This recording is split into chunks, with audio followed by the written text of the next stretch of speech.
Baik, Assalamualaikum warahmatullahi wabarakatuh.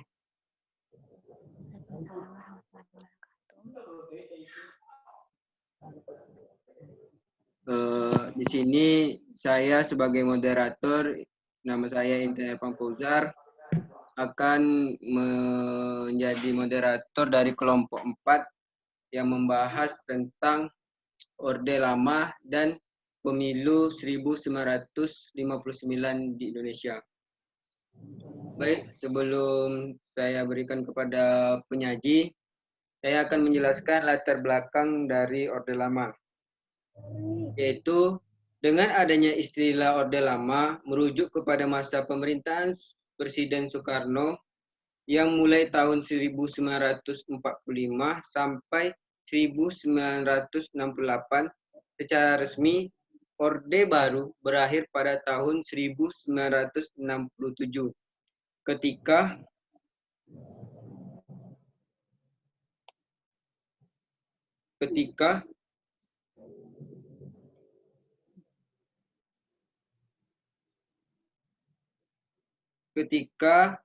Sidang Istimewa MPR menetapkan Soeharto sebagai presiden menggantikan Soekarno. Masa-masa awal Orde Lama adalah ketika Indonesia baru saja menjadi negara merdeka. Lepas dari penjajah Belanda dan Jepang, istilah Orde Lama muncul ketika pemerintahan di era Presiden Soeharto mendapatkan sebutan sebagai Orde Baru. Pada periode Orde Lama, Presiden Soekarno menjabat sebagai kepala negara dan kepala pemerintahan sebagai negara yang baru saja merdeka.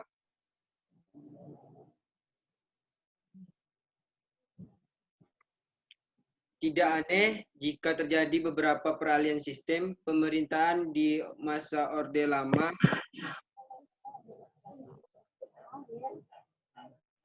Pemerintahan di masa Orde Lama ini, pemerintahan demokrasi pada masa berbeda terjadi dalam 3 tahap pada era Presiden Soekarno. Langsung saja dilanjutkan oleh Putri Ramadhani yang menjelaskan tentang pengertian Orde Lama.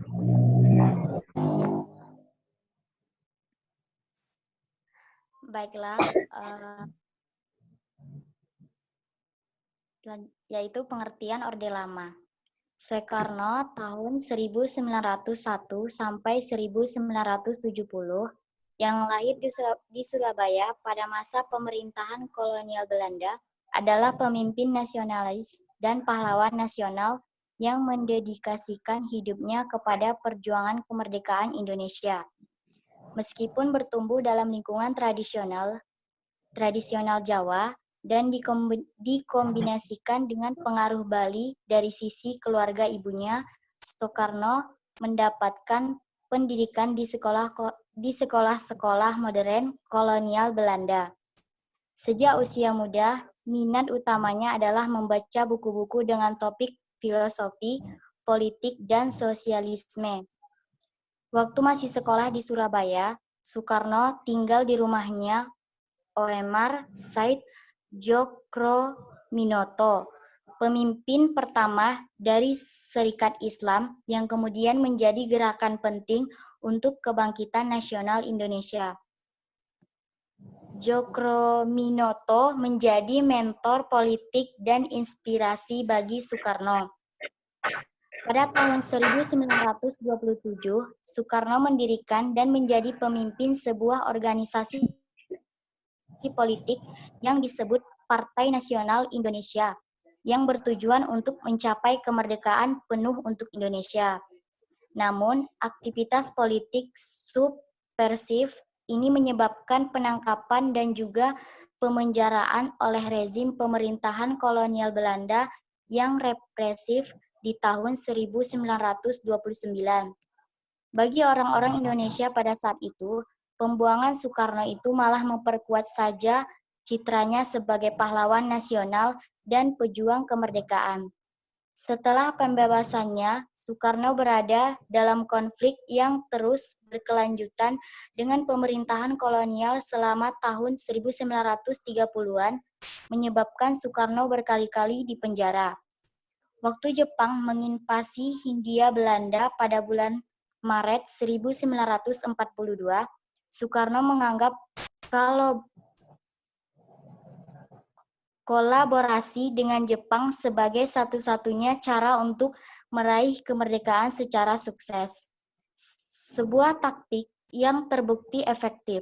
Sampai saat ini, masyarakat Indonesia sangat menghormati dan mengagumi Soekarno, pencetus dari nasionalisme Indonesia karena mendedikasikan hidupnya untuk kemerdekaan Indonesia dan membawa identitas politik baru kepada negara Indonesia.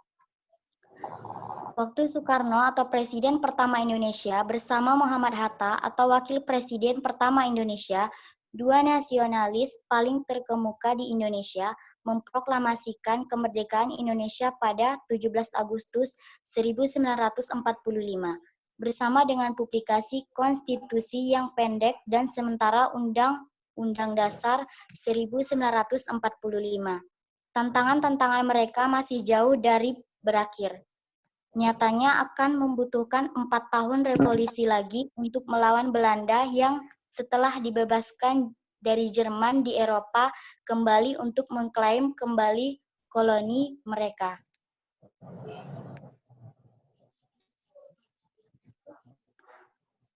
Hal lain yang menyebabkan kecemasan di pihak perwakilan partai-partai Islam maupun militer adalah kembalinya Partai Komunis Indonesia atau PKI.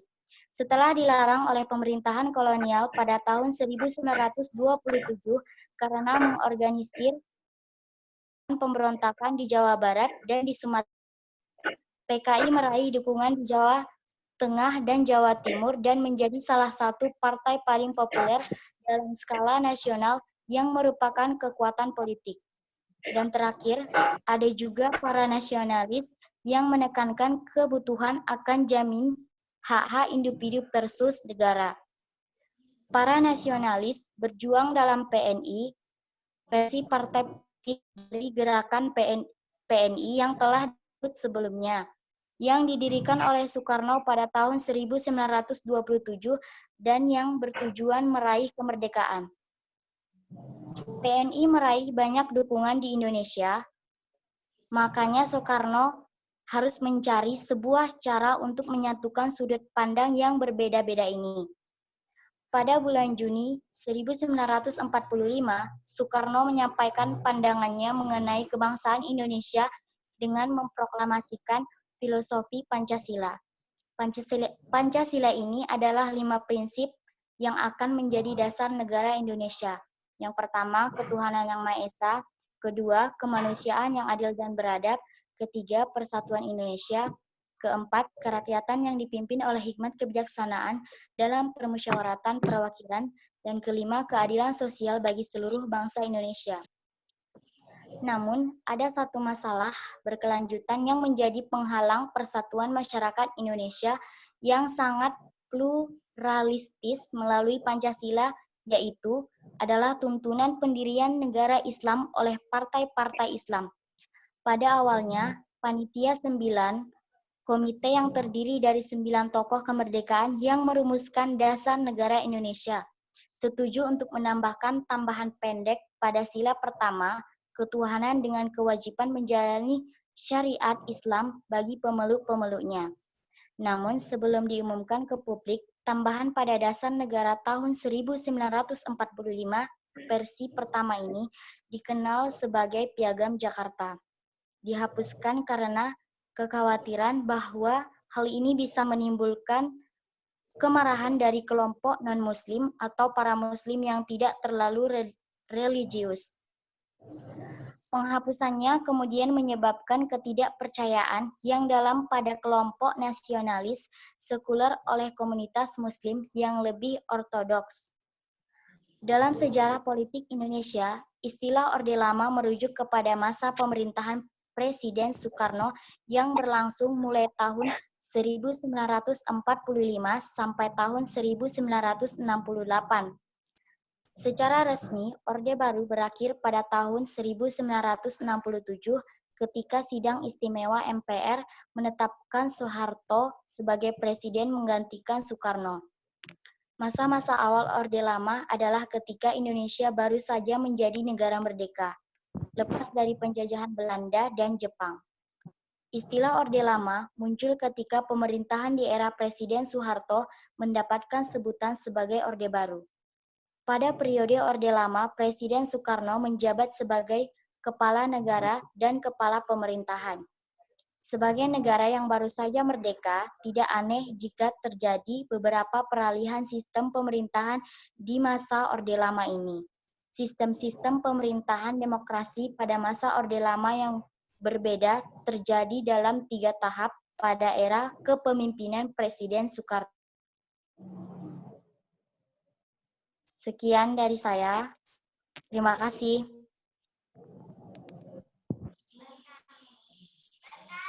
Baik, selanjutnya dilanjutkan oleh Sophia, yaitu sistem pemerintahan Indonesia pada Orde Lama pasca kemerdekaan 1945 sampai 1449.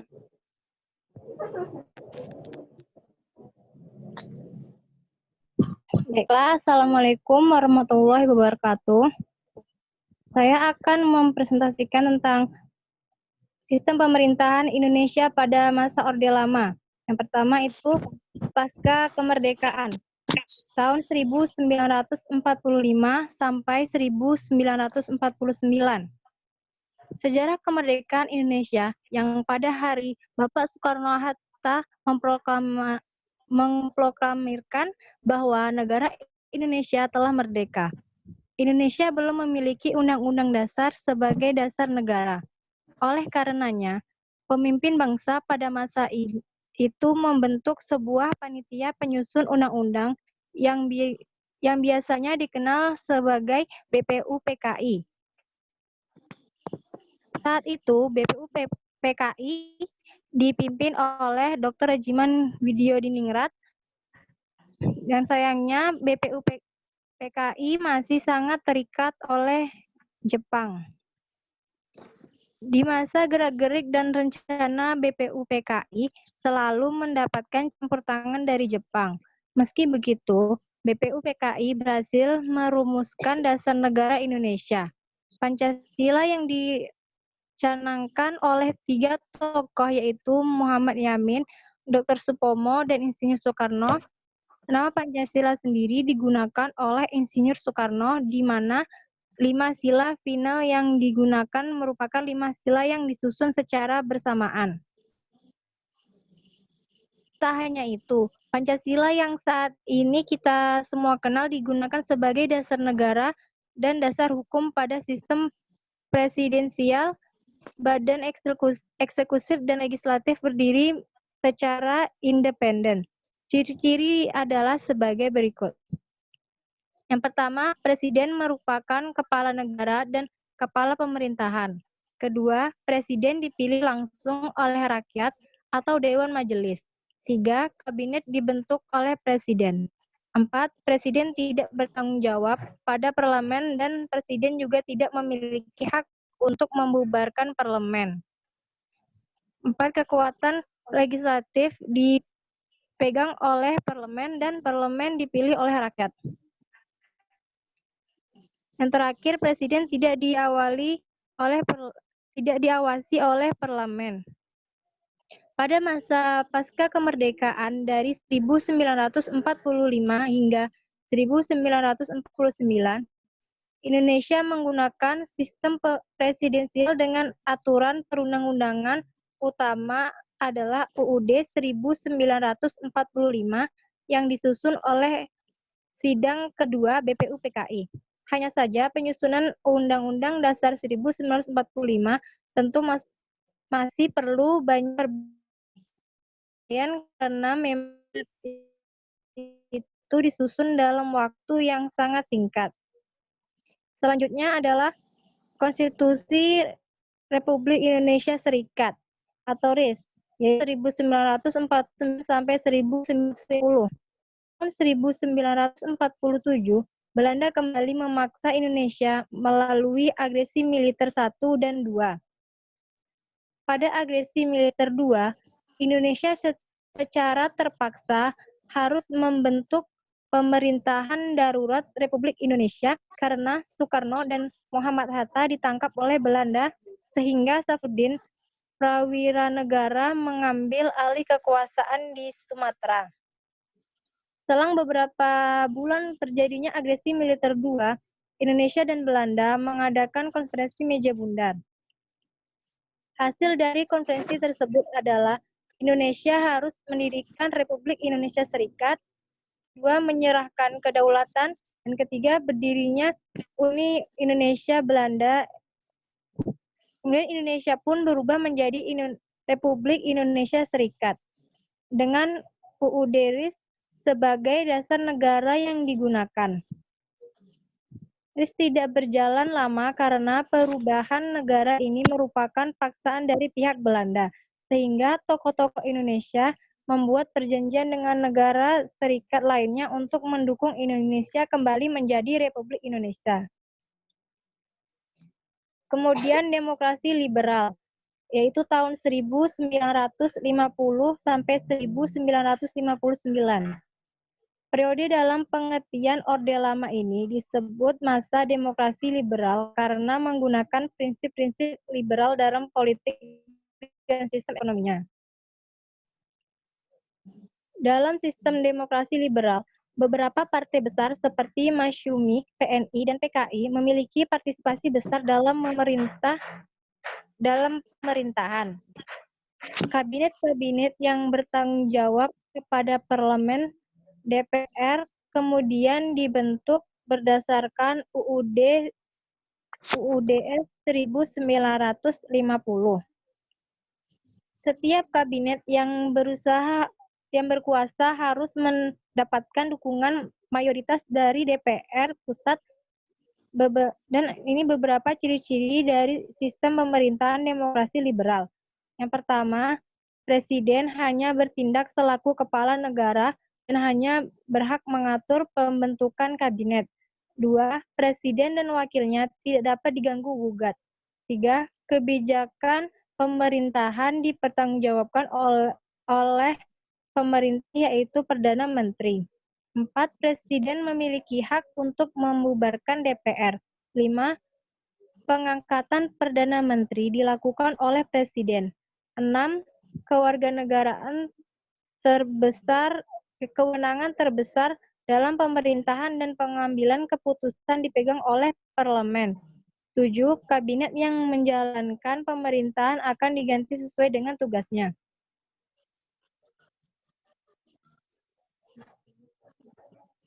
Di Indonesia sendiri, konstitusi atau dasar undang-undang yang digunakan saat pemerintahan parlemen adalah Undang-Undang Dasar Sementara 1950. Pada masa ini, pemerintah membentuk panitia konstituante untuk menyusun dasar negara. UUD yang akan digunakan sebagai dasar hanya saja dalam kurun waktu yang ditentukan. Dekret Presiden 5 Juni 1959, Presiden menyatakan bahwa dasar negara konstitusi yang akan digunakan oleh Indonesia kembali menjadi UUD 1945 yang pernah dirumuskan sebelumnya.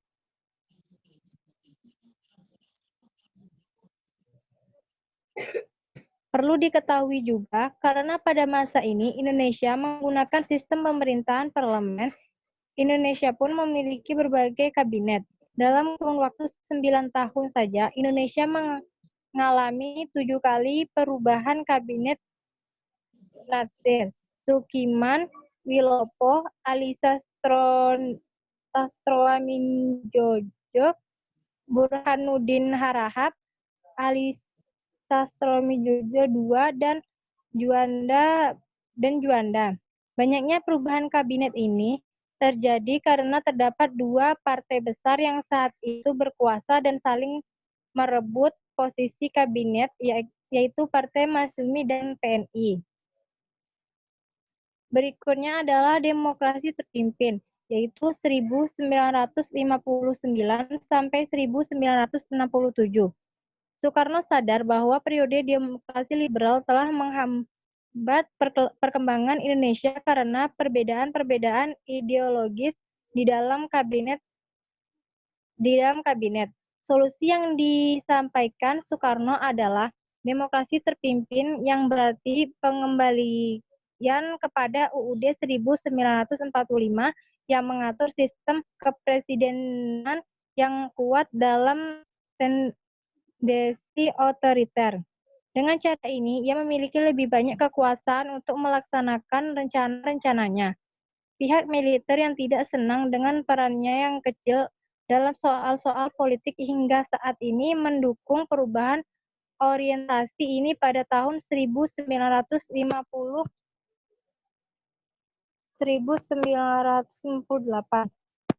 Soekarno telah menyatakan bahwa militer adalah kelompok fungsional yang berarti mereka juga menjadi aktor dalam proses politik dan pada periode demokrasi terpimpin, perannya tentara dalam politik akan menjadi lebih besar.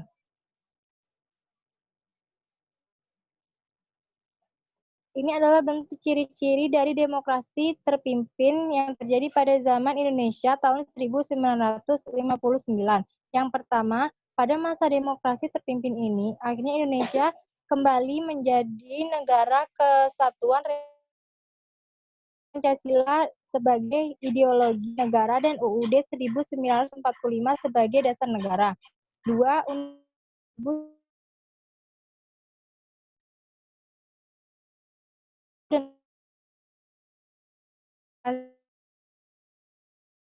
hingga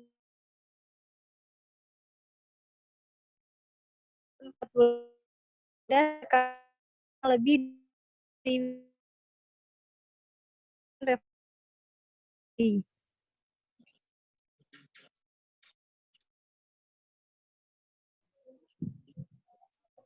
berikutnya adalah demokrasi parlemen di Indonesia pada tahun 1900. Alasan utamanya perbedaan pandang mengenai dasar ideologi negara. Situasi ini terlihat dari pemilihan umum pertama di Indonesia. Pemilihan umum pertama ini terjadi pada tahun 1955 dan dianggap jujur dan adil. Dua partai Islam yang besar yaitu Masyumi dan Nahdlatul Ulama atau NU telah memisahkan diri dari Masyumi pada tahun 1952 mendapatkan masing-masing 20,9% dan 18,4% suara. PNI meraih 20,3% suara, sementara PKI meraih 16,4%. Ini berarti tidak ada mayoritas satu partai yang bisa menguasai pemerintahan sehingga kabinet di masa parlemen dibentuk dengan membangun koalisi-koalisi antara berbagai aliran ideologi. Selain perselisihan dalam elit politik Jakarta, ada masalah-masalah lain yang membahayakan persatuan Indonesia pada era tahun 1950-an.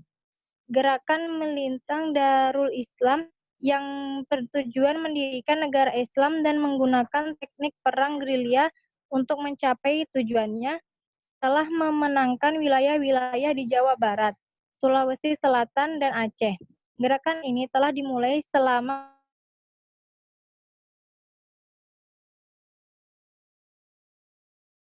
pemerintahan di bawah Soekarno hingga penyerahannya pada tahun 1962. Baiklah, sekian penjelasan dari saya. Selanjutnya akan dilanjutkan oleh teman saya.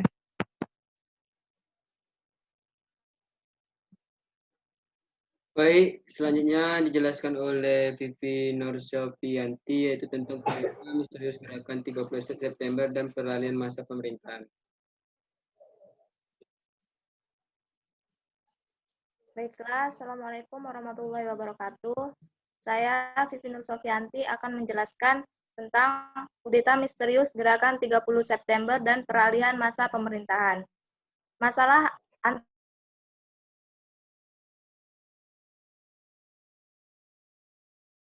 betapa berbahayanya campuran politis yang telah diciptakan Soekarno. Pada malam itu, 6 jenderal dan 1 letnan diculik dan dibunuh oleh perwira aliran kiri yang menamakan diri Gerakan 30 September. Berdasarkan tuduhan yang ada, para perwira militer yang terbunuh ini merencanakan kudeta untuk menjatuhkan Soekarno. Namun, tidak ada bukti bahwa akan ada kudeta militer melawan Soekarno. Juga tidak ada bukti bahwa PKI berada di belakang serangan untuk mencegah kudeta militer ini. Namun, Soeharto, kepala dari Komando Cadangan Strategis Angkatan Darat atau Kostrad, yang kemudian mengambil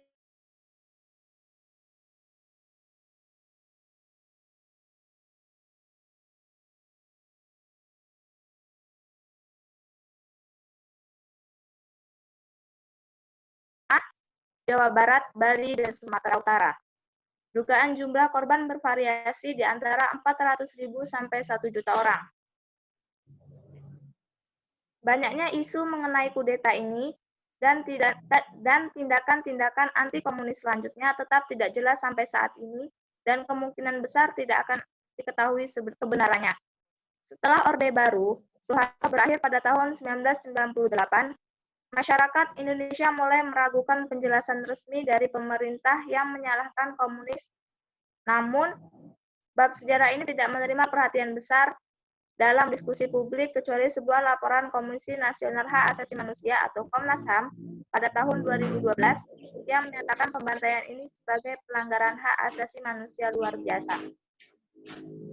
Kudeta ini dan peristiwa-peristiwa selanjutnya menyebabkan konsekuensi politik dramatis untuk Soekarno. Indonesia berada di bawah hukum darurat militer yang membuat kekuasaan nyata berada di Jenderal Soeharto. Selama 2 tahun selanjutnya, Soeharto dengan pelan namun pasti memperluas kekuasaannya dan menyudutkan Soekarno di pinggir. Hal ini menandai dimulainya Orde Baru Soeharto. Soekarno ditempatkan di bawah tahanan rumah Bogor, Jawa Barat, dan kesehatannya menurun hingga kematiannya pada tahun 1970. Sebagai akibat dari kronologi G30 SPKI tersebut, proses peralihan pemerintah ke era Orde Baru juga ikut terpengaruh dan menjadi salah satu pemicu yang membuat Presiden Soekarno terpaksa menyerahkan jabatannya. Kedekatan Soekarno dengan PKI membuat banyak kalangan tidak tenang, dan pada akhirnya rakyat kehilangan kepercayaan terhadap kemampuannya memimpin negara karena Soekarno memberikan tujuan organisasi PKI untuk menyebarkan paham komunis, merajalela di Indonesia, dan kurang memperhatikan sektor ekonomi. Pada tanggal 11 Maret 1966, lahir di Surat Perintah 11 Maret atau Super Semar yang ditandai Presiden Soekarno dan berisi instruksi kepada Letjen Soeharto. Instruksi tersebut menyatakan bahwa Letjen Soeharto selaku Menteri Panglima Angkatan Darat untuk mengambil sebuah tindakan yang dianggap perlu dalam mengawal jalannya pemerintahan saat itu. Ketika sedikit demi sedikit, pemerintah mulai bergeser ke era Orde Baru di bawah pimpinan Jenderal Soeharto. Kemudian pada tanggal 23 Februari 1967, di Istana Negara, kekuasaan pemerintah secara resmi diserahkan kepada pemegang Super Semar yaitu Jenderal Soeharto. Sebulan kemudian diadakan sidang PRS untuk mengukuhkan pengunduran diri Soekarno sebagai presiden dan juga mengangkat Jenderal Soeharto menjadi presiden secara resmi. Pengertian Orde Lama berakhir setelah Presiden Soekarno mengukuhkan pengunduran dirinya sekaligus menyerahkan kepemimpinan negara kepada Presiden Soeharto. Selanjutnya, materinya yaitu Sistem Pemilihan Umum tahun 1955 di Indonesia. Pemilu 1955 yang dilaksanakan pada tanggal 29 September 1955 untuk memilih anggota DPR yang melibatkan lebih dari 39 juta penduduk Indonesia dalam memberikan suaranya, dan tanggal 15 Desember 1955 untuk memilih anggota Dewan konstituante berada di bawah rezim hukum konstitusi pasal 1 ayat 1, pasal 35, pasal 56 sampai pasal 60, pasal 134 dan pasal 135 Undang-Undang Dasar UUDS 1950 yang kemudian diderivasi dalam Undang-Undang Nomor 7 Tahun 1953 tentang pemilihan umum. Pemilihan umum pertama tahun 1955 ini diselenggarakan dengan 100 tanda gambar. Hal ini menunjukkan bahwa antusias masyarakat mengatakan partainya masih cukup tinggi. Sebagaimana diketahui bahwa pemilihan umum ini dapat dilaksanakan sesuai dengan jadwal yang telah ditetapkan. Sejumlah 37.875, 299 penduduk yang berhak menggunakan hak pilihnya. Dari jumlah ini, 43.464 menggunakan hak pilihnya. Ini berarti 87,65% menggunakan hak pilihnya. Dilihat dari presentasi rakyat yang menggunakan hak pilihnya, partisipasi rakyat cukup besar karena situasi dan kondisi pada waktu itu di mana sarana dan sangat sulit, terutama di daerah pedesaan, dan juga masih banyak gerakan-gerakan pengacau keamanan di berbagai daerah Indonesia seperti Darul Islam. Dengan demikian, dapat dikatakan bahwa pelaksanaan pemilihan umum tahun 1955 dapat berjalan dengan baik. Yang pertama, sistem distrik. Di sistem distrik merupakan sistem pemilihan yang paling utama dan didasarkan atas kesatuan geografis.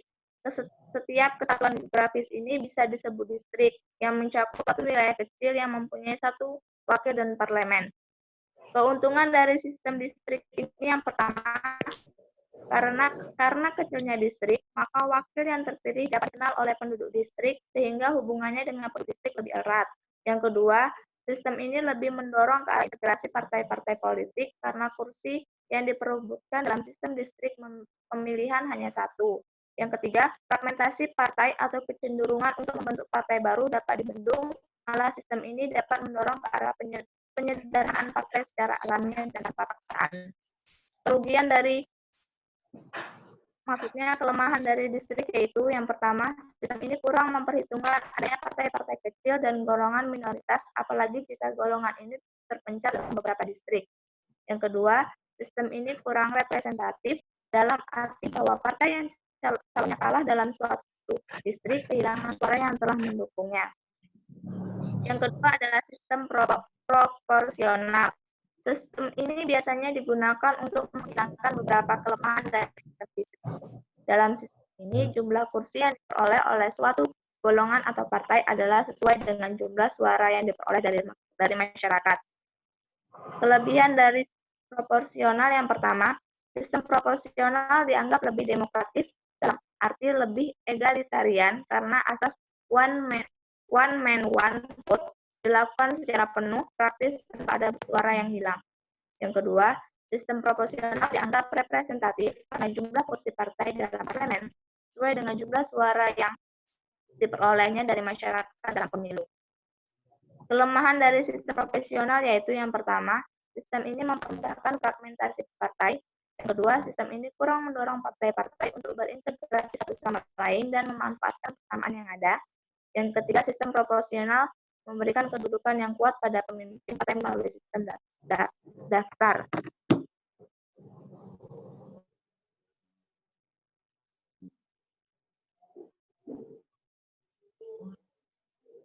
Proses pemilihan umum tahun 1955 di Indonesia. Yang pertama, kampanye partai politik tahun 1955. Kampanye pemilu yang sangat sengit pada tahun 1955 berlangsung lama sekali yang memperuncing konflik sosial di banyak daerah. Ketiadaan konsensus politik yang ditolak pada masa kampanye itu menjadi jelas lagi pada masa pasca pemilu, yaitu pada masa Kabinet Ali Sastro-Midjojo kedua pada Maret 1956 sampai Maret 1950. Yang kedua, proses Pemilu. Pada November tahun 1952, Kabinet Wilopo mengajukan rancangan Undang-Undang Pemilu baru. Sistem perwakilan proporsional diajukan kepada parlemen dan disetujui secara aklamasi. Undang-undang tersebut membagi Indonesia ke dalam 16 daerah pemilihan. Dalam pendaftaran pemilih mulai dilaksanakan pada Mei 1994. Pemilu pertama dibagi menjadi 16 daerah pemilihan yang meliputi 208 daerah kabupaten, 2.139 kecamatan, dan 43.429 desa. Dengan perbandingan setiap 300.000 penduduk diwakilkan seorang wakil. Selanjutnya, hasil pemilihan umum tahun 1955 di Indonesia. Yang pertama, hasil pemilu tahap 1 pada tanggal 29 September 1955. Dari 172 kontestan pemilu 1955, hanya 28 kontestan atau diantaranya perseorangan yang berhasil memperoleh kursi. 4 partai besar secara berturut-turut memenangkan kursi. Yang pertama, Partai Nasional, 57 kursi atau 22,3%, Masyumi 57 kursi atau 20,9%, Nahdlatul Ulama 45 kursi atau 18,4%, dan Partai Komunis Indonesia 39 kursi atau 15,4%. Keseluruhan kursi yang diperoleh adalah sekitar 257 kursi. Hasil pemilu tahap kedua pada tanggal 15 Desember 1955. Jumlah kursi anggota konstituante dipilih sebanyak 520. Tetapi di Irian Barat yang memiliki jatah 6 kursi tidak ada pemilihan. Maka kursi yang dipilih hanya 514.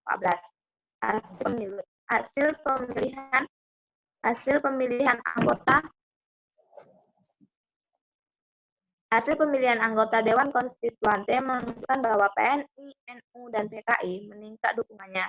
Sementara Masyumi masih tetap menjadi pemenang kedua, perolehan suaranya merosot 114.267 dibandingkan suara yang diperoleh dalam pemilihan anggota DPR. Sebenarnya, hasil pemilihan tahun 1955 itu memperlihatkan keampuhan strategi yang dikembangkan PKI yang muncul sebagai pemenang ini membuktikan upaya PKI meluaskan pengaruhnya melalui penggalangan massa sangat berhasil. Dari hasil perolehan itu, kekuatan PKI ternyata terdapat di Jawa. Keberhasilan itu juga karena PKI merangkul Bung Karno dalam setiap permasalahan politik. Demikianlah hasil diskusi saya. Saya selanjutnya kepada moderator. Terima kasih kepada penyaji yang telah menyampaikan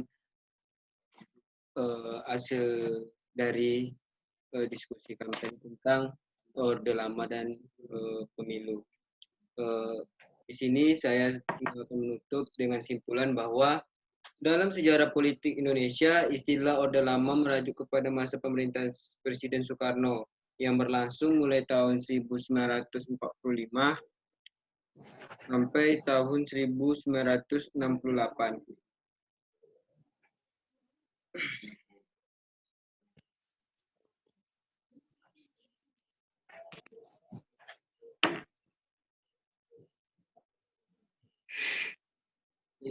Secara resmi Orde Baru berakhir pada tahun 1967.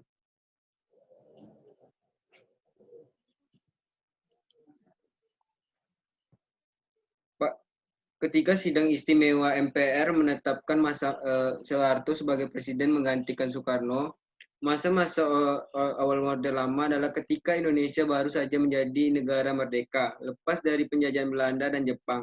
Istilah Orde Lama muncul ketika pemerintahan di era Presiden Soeharto mendapatkan sebutan sebagai Orde Baru. Pada periode Orde Lama, Presiden Soekarno menjabat sebagai kepala negara dan kepala pemerintahan. Sebagai negara yang baru saja merdeka, tidak aneh jika terjadi beberapa peralihan sistem pemerintahan di masa Orde Lama ini. Sistem pemerintahan demokrasi pada masa Orde Lama yang berbeda terjadi dalam 3 tahap pada era kepemimpinan Presiden Soekarno.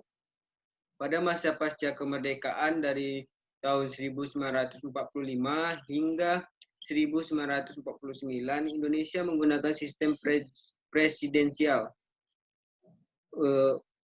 dengan aturan perundang-undangan utama adalah UUD 1945 yang disusun oleh sidang kedua BPUPKI. Hanya saja penyusunan UUD 1945 tentu masih perlu banyak perbaikan dan penyesuaian karena memang perbaikan terbesar terdapat pada pembukaan UUD 1945 di mana pada pembukaan tertulis menjalankan syariat agama Islam bagi para pemeluknya. Hal ini diprotes oleh masyarakat Indonesia bagian timur di Indonesia memeluk agama Islam sehingga sebaiknya poin tersebut diubah dalam pembukaan UUD 1945. Hingga pada Agustus 1945, poin tersebut diubah oleh PPKI. Pemilu 1955 yang dilaksanakan pada tanggal 29 September 1955 untuk memilih anggota DPR yang melibatkan lebih dari 39 juta penduduk Indonesia dalam memberikan suaranya, dan tanggal 15 Desember 1955 untuk memilih anggota Dewan Konstituante berada di bawah rezim hukum konstitusi pasal 1 ayat 1, pasal 35, pasal 56, dan pasal 60. Pasal 134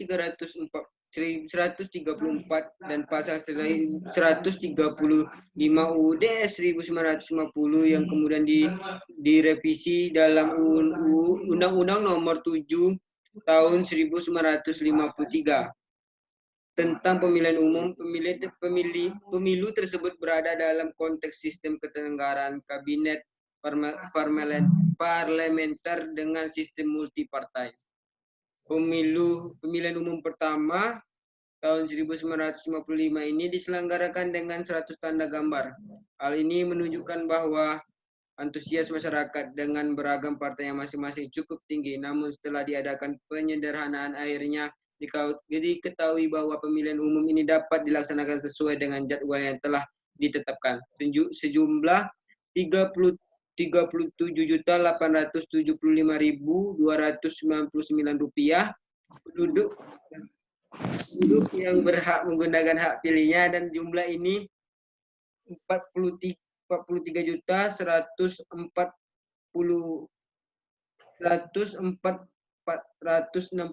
rupiah 46 penduduk menggunakan hak pilihnya. Ini berarti 865% menggunakan pilihnya. Mungkin sekian dari presentasi kelompok kami mengenai Orde Lama dan pemilihan umum pada tahun 1959. Kurang dan lebih kami mohon maaf. Wabillahi taufiq wal hidayah. Wassalamualaikum warahmatullahi wabarakatuh.